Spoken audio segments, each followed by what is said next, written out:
السلام علیکم۔ آج منگل ہے، اکتوبر کی 6 تاریخ۔ پاکستان میں اس وقت شام کے 7، بھارت میں 7:30، اور یہاں ہمارے اسٹوڈیوز کی گھڑیوں میں صبح کے 10 بج رہے ہیں۔ وائس آف امریکہ واشنگٹن کی اردو سروس سے میں ہوں خالد حمید، خبروں کے ایک بلیٹن کے ساتھ۔ کورونا وائرس کے شکار امریکہ کے صدر ڈونلڈ ٹرمپ کی صحت میں بہتری آ رہی ہے اور انہیں ہسپتال سے وائٹ ہاؤس منتقل کر دیا گیا ہے۔ صدر ٹرمپ ریاست میری لینڈ کے فوجی ہسپتال میں 72 گھنٹے تک زیر علاج رہنے کے بعد پیر کو وائٹ ہاؤس پہنچے تو وہاں موجود افراد نے ان کا استقبال کیا۔ اس سے قبل Walter Reed National Military Medical Center سے ڈسچارج ہونے کے بعد وائٹ ہاؤس کی جانب روانگی سے قبل صدر ٹرمپ نے کہا کہ وہ ہر شخص کے مشکور ہیں۔ وائٹ ہاؤس پہنچنے پر صدر ٹرمپ نے میڈیا کے کیمروں کو دیکھ کر اپنے دونوں انگوٹھے فضا میں بلند کیے اور انہوں نے ماسک بھی اتار دیا۔ صدر ٹرمپ ہسپتال سے ڈسچارج ہوئے تو انہوں نے ماسک پہن رکھا تھا۔ وائٹ ہاؤس پہنچنے کے فوراً بعد انہوں نے ماسک اتار کر الگ رکھ دیا۔ اس موقع پر وائس آف امریکہ کے نمائندے نے سوال کیا کہ آپ کی طبیعت کیسی ہے، جس پر صدر ٹرمپ نے کہا کہ وہ بہت اچھا محسوس کر رہے ہیں۔ صدر ٹرمپ نے دعویٰ کیا ہے کہ حکومت نے کورونا وبا کے علاج کے لیے زبردست ادویات بنا لی ہیں اور حکومت کو اس وبا سے متعلق بہتر ادراک ہے۔ دوسری جانب صدر ٹرمپ کی انتخابی مہم کے منتظمین کا کہنا ہے کہ ریپبلکن امیدوار 15 اکتوبر کو ہونے والے دوسرے صدارتی مباحثے میں شرکت کی منصوبہ بندی کر رہے ہیں۔ ادھر امریکی وائٹ ہاؤس کی پریس سیکریٹری کیلی میکنینی کا کہنا ہے کہ ان کا کووڈ-19 کا ٹیسٹ مثبت آیا ہے۔ میکنینی نے ایک ٹویٹر پیغام میں کہا کہ جمعرات کے روز سے ان کا ٹیسٹ روزانہ منفی آ رہا تھا، لیکن پیر کے روز یہ مثبت آیا ہے، مگر وہ کسی قسم کی علامات محسوس نہیں کر رہی۔ میکنینی کا کہنا تھا کہ وہ قرنطینہ میں جانے کا عمل شروع کر رہی ہیں اور اب کام تنہائی میں کریں گی۔ پاکستان میں کورونا سے صحت یاب ہونے والے افراد کی تعداد 3 لاکھ سے تجاوز کر گئی ہے۔ پاکستان میں کورونا کیسز کی مجموعی تعداد 3,15,000 سے زیادہ ہے، جبکہ 15,000 سے زیادہ ایکٹیو کیسز اب بھی موجود ہیں۔ افغانستان کی وزارت صحت نے گزشتہ 24 گھنٹوں میں کووڈ-19 کے 64 نئے کیسز کی اطلاع دی ہے۔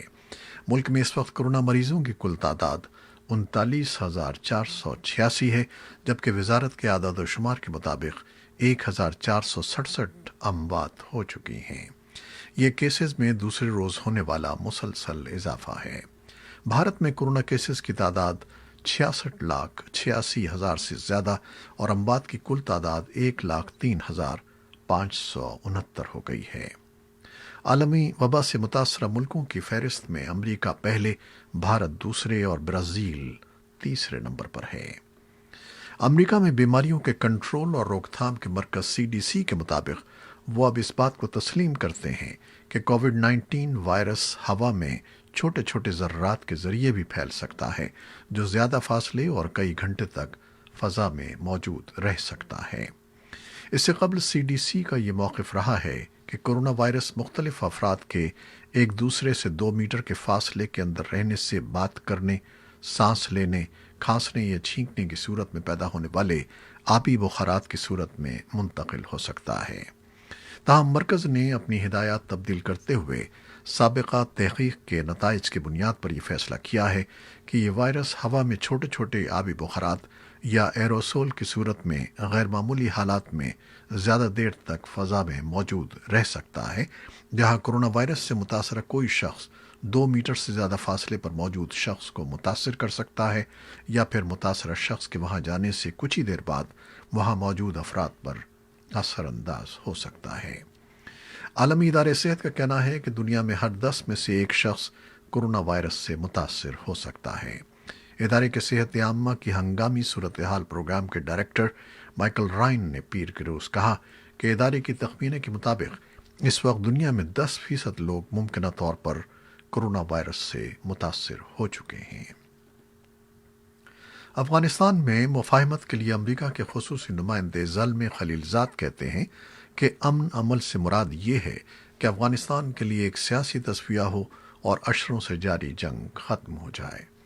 زلمے خلیلزاد اور افغانستان میں نیٹو افواج کے کمانڈر جنرل اسکاٹ ملر نے پیر کی شب دوحہ میں افغان صدر اشرف غنی سے ملاقات کی ہے۔ خلیلزاد نے ایک ٹویٹ میں لکھا ہے کہ انہوں نے صدر غنی کو بتایا کہ افغان قوم کو امن کا موقع نہیں گنوانا چاہیے۔ انہوں نے کہا کہ وہ اسلامی جمہوریہ کے مذاکرات کاروں کی حمایت کرتے ہیں، چاہے ان کا کام کتنا ہی طویل ہو۔ خلیلزاد نے کہا کہ انہوں نے تمام فریقوں سے جو کچھ سنا ہے اس سے ان کو حوصلہ ملا ہے اور اس میں دونوں ٹیموں کی امن سے وابستگی کا عزم بھی شامل ہے۔ سفیر زلمے خلیلزاد نے یہ بھی کہا کہ امریکہ کی حکومت تشدد میں نمایاں کمی پر زور دے رہی ہے۔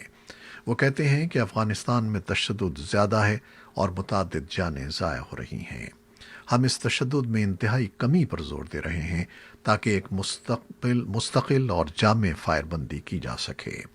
انہوں نے مزید کہا کہ تشدد میں نمایاں کمی کے نتیجے میں جانیں بچائی جا سکیں گی، اعتماد میں اضافہ ہوگا، امن کی حمایت بڑھے گی اور مذاکراتی ٹیموں کو سرعت سے پیش رفت میں مدد مل سکے گی۔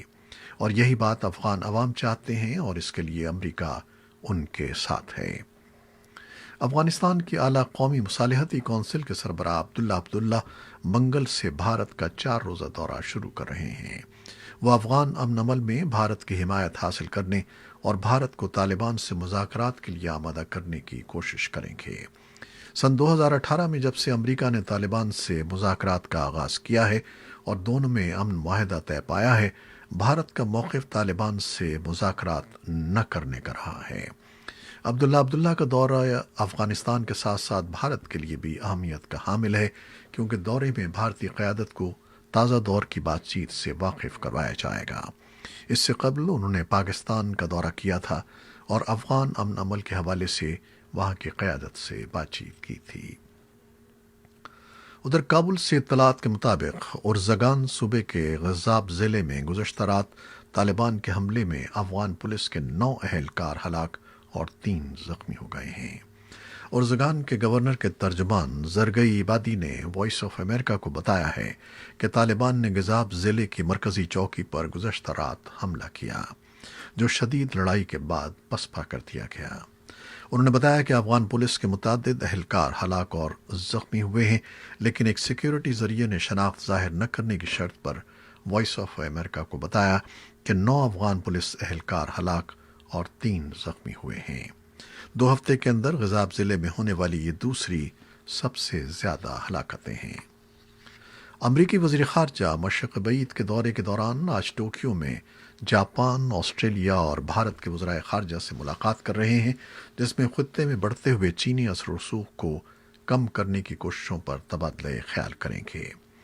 امریکی وزیر خارجہ پومپیو، جاپانی وزیر خارجہ توشی متسو موٹیگی، آسٹریلیا کے وزیر خارجہ میریس پین اور بھارت کے وزیر خارجہ سبرامنیم جے شنکر کو سفارتی حلقوں میں 4 وزرائے خارجہ کے گروپ سے جانا جاتا ہے۔ یہ وزرائے خارجہ کورونا وائرس کے علاوہ معاشی اور سیکیورٹی سے متعلق تعاون پر مبنی ایک آزاد اور کھلا انڈو پیسیفک گروپ تشکیل دینے پر بھی غور کریں گے۔ یہ چاروں وزرائے خارجہ جاپان کے نئے وزیر اعظم یوشی ہیڈا سوگا سے بھی ملاقات کریں گے، جنہوں نے گزشتہ ماہ سابق وزیر اعظم شنزو آبے کی جگہ ذمہ داریاں سنبھالی ہیں، جو خرابی صحت کی بنا پر مستعفی ہو گئے تھے۔ چاروں وزرائے خارجہ کے اجلاس سے قبل امریکی وزیر خارجہ پومپیو نے اپنے جاپانی ہم منصب موتیگی سے ملاقات کے دوران جاپان کے وہ نئے وزیر اعظم سوگا کو ایک طاقتور لیڈر قرار دیا۔ وہ سابق وزیر اعظم شنزو آبے کے کلیدی ترجمان اور اہم اتحادی کے طور پر بھی فرائض انجام دیتے رہے ہیں۔ امریکی وزیر خارجہ کا کہنا تھا کہ امریکہ کو توقع ہے کہ وہ جاپانی وزیر اعظم کی حیثیت سے دیر پا اتحاد اور تعاون کے لیے اہم کردار ادا کرتے رہیں گے۔ چین نے 4 وزرائے خارجہ کے اس گروپ کی تشکیل پر تنقید کرتے ہوئے کہا ہے کہ اس کا مقصد چینی ترقی کی راہ میں رکاوٹ ڈالنا ہے۔ آرمینیا اور آذربائیجان کے درمیان ایک ہفتے سے جاری مسلح جھڑپوں کے بعد اب تک درجنوں افراد ہلاک ہو چکے ہیں، جن میں عام شہری بھی شامل ہیں۔ دونوں طرف سے بھاری ہتھیاروں اور ٹینکوں سے ہونے والی گولہ باری کے باعث حالیہ جنگ کی وجہ بننے والے علاقے ناگورنو کاراباخ کا ایک گرجا گھر لوگوں کے لیے اب ایک پناہ گاہ بن چکا ہے۔